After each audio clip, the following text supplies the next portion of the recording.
IMF نے پاکستان کو قرضہ دینے سے پہلے بھاری شرائط رکھ دیں۔ FATF کے بعد امریکی صدر کو بھی راضی کرنا ہوگا۔ ملک کے معاشی حالات کے پیش نظر موجودہ حکومت نے عالمی مالیاتی ادارے IMF سے قرضہ لینے کا فیصلہ کیا تھا، لیکن IMF نے پاکستان کو قرضہ دینے کا معاملہ FATF کی کلیئرنس سے مشروط کر دیا۔ تفصیلات کے مطابق عالمی مالیاتی ادارے IMF نے پاکستان سے صاف کہہ دیا ہے کہ پہلے FATF سے کلیئرنس لو پھر قرضہ ملے گا۔ IMF کی اس شرط کے بعد پاکستان کے لیے ایک اور مشکل کھڑی ہو گئی ہے، کیونکہ جب تک فائنینشیل ایکشن ٹاسک فورس یعنی FATF پاکستان کو کلیئرنس نہیں دے گا، IMF ملک کو معاشی دلدل سے نکلنے کے لیے کوئی بیل آؤٹ پیکیج نہیں دے گا۔ لہٰذا پاکستان کے پاس اب کوئی آپشن نہیں بچا سوائے اس کے کہ FATF کے مطالبے پر تمام اقدامات کرے۔ FATF کی جانب سے ان اقدامات پر مطمئن ہونے کے بعد ہی IMF کو پاکستان کے ساتھ قرضہ پروگرام پر دستخط کرنے کے لیے ٹرمپ انتظامیہ کی جانب سے گرین سگنل دے دیا جائے گا۔ ماہرین کے مطابق ٹرمپ انتظامیہ کی مرضی اور رضا کے بغیر IMF قرضہ جاری نہیں کرے گا، جبکہ اس کے لیے وزیر اعظم عمران خان کو ٹرمپ انتظامیہ کو بھی اس پر قائل کرنا ہوگا، جبکہ یہ انتظامیہ خود امریکی صدر کی مٹھی میں بند ہے۔ اقتصادی وزارتوں میں موجود سینئر عہدیدار کا کہنا ہے کہ یہ پاکستان کے لیے نہایت تشویشناک صورتحال ہے، جسے خود کو مستحکم کرنے اور بدترین معاشی صورتحال سے نکلنے کے لیے عالمی مالیاتی فنڈ کی مدد کی اشد ضرورت ہے۔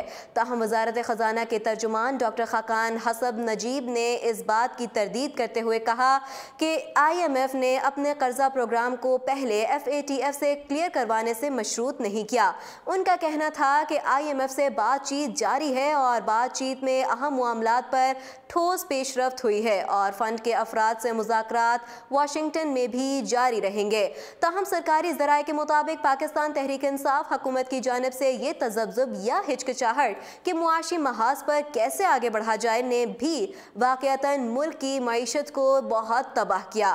حکومت کے اس تذبذب کی وجہ سے ہی ملک بھر میں غیر یقینی کیفیت بنی، جس نے مارکیٹ کا اعتماد ٹکڑے ٹکڑے کر دیا۔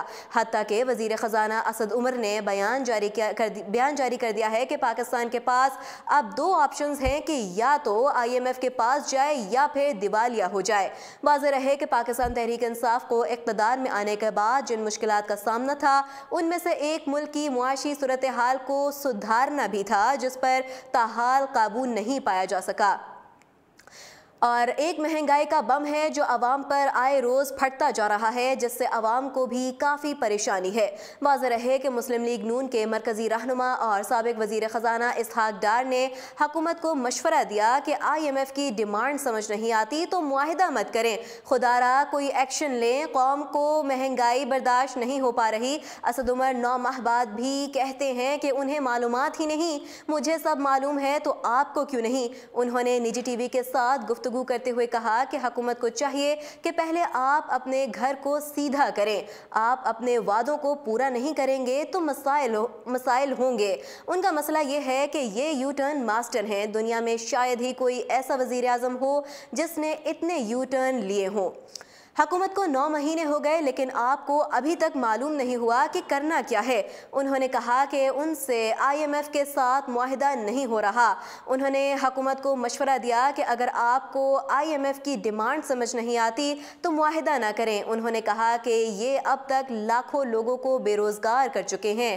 اسحاق ڈار نے کہا کہ ترقیاتی کاموں کے لیے لیا گیا قرضہ اتنی بری بات نہیں، ملک کے لیے بے یقینی کی کیفیت اچھی نہیں، اور نہ ہی یہ بات مناسب ہے کہ دنیا میں جا کر پاکستان کو چور اور بددیانت کہا جائے۔